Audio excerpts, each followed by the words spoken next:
So ito guys yung 3-day old na anak ng kalapati ko. Ayan. So pangatlong araw na nila ngayon mga bunggoy. Ayan no.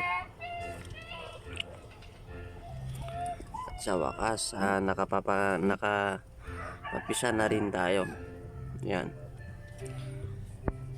Ang kalapati ko.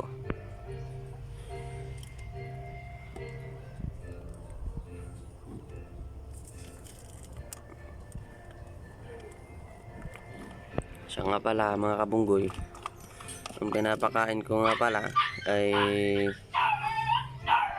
ayan no, mga kabunggoy, mix concentrate, ayan, bayo to, ayan, ayan to, oh.